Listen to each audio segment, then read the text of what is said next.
চাঁদাবাজির অভিযোগে বরিশাল জেলা ছাত্রদলের যুগ্ম সাধারণ সম্পাদক সোহেল শাহরিয়ারকে বহিষ্কার করে জাতীয়তাবাদী ছাত্রদল। এরপর জামায়াত এবং এনসিপিতে যোগ দিয়ে সুবিধা করতে পারেননি তিনি। ফলে আবারও ছাত্রদলের হারানো পদ উদ্ধার করতে মরিয়া হয়েছেন জেলা ছাত্রদলের সাবেক এই নেতা। যে অডিওটি শুনছিলেন সেটি বরিশাল জেলা ছাত্রদলের বহিষ্কৃত যুগ্ম সাধারণ সম্পাদক সোহেল শাহরিয়ারের। দখল এবং চাঁদাবাজি সহ সাংগঠনিক শৃঙ্খলা ভঙ্গের সুনির্দিষ্ট অভিযোগে যাকে বহিষ্কার করে জাতীয়তাবাদী ছাত্রদল।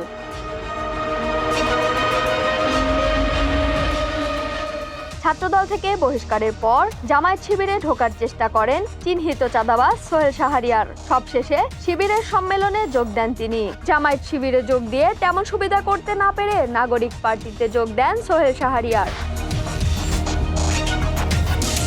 গত 5 অক্টোবর বরিশালে যান এনসিপি নেতা আক্তার হোসেন। এ সময় সোহেল শাহরিয়ারকে দেখা যায় বরিশাল বিভাগের এনসিপি নেতা হিসাবে আক্তারকে বরণ করে নিচ্ছেন।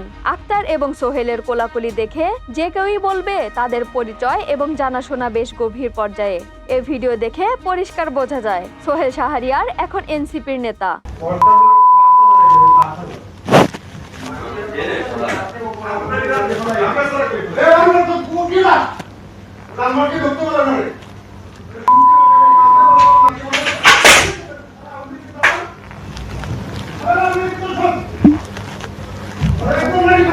গত সপ্তাহে সোহেল শাহরিয়ার নিজের ফেসবুকে এই ভিডিও লাইভ করেন, যেখানে ছাত্রদলের সভাপতি রাকিবের সাথে হাঁটছেন বহিষ্কৃত সোহেল। বহিষ্কারাদেশ বাতিলের জন্য ছাত্রদলের সভাপতির দ্বারস্থ হয়েছেন সে। তাই লাইভ ভিডিও করে রাকিবের সাথে তার সম্পর্কের মাপকাঠি সবাইকে জানিয়ে দেওয়ার চেষ্টা।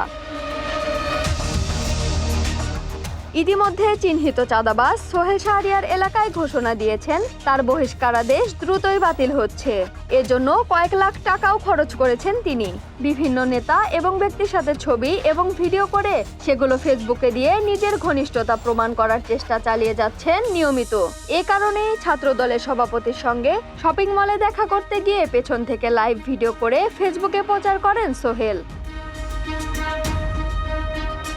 ছাত্রদল থেকে বহিষ্কার হওয়ার পর কখনো জামাত শিবির, কখনো এনসিপির নেতা হওয়ার চেষ্টা করেও ব্যর্থ সোহেল শাহরিয়ারের বিরুদ্ধে একাধিক অভিযোগ রয়েছে থানায়। যাকে তাকে গুলির হুমকি, দাবি শিক্ষার্থীর প্যান্ট খুলে নেওয়ার হুমকি দেওয়ার মতো অসংখ্য অভিযোগ রয়েছে সোহেল শাহরিয়ারের বিরুদ্ধে।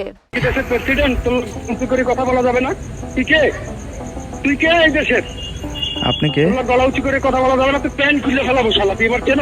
এত অভিযোগের পর প্রশ্ন আসে যে কেন সোহেল শাহরিয়ারের মতো সন্ত্রাসীদেরকে ছাত্রদলে জায়গা দেওয়ার অপতৎপরতা চলছে।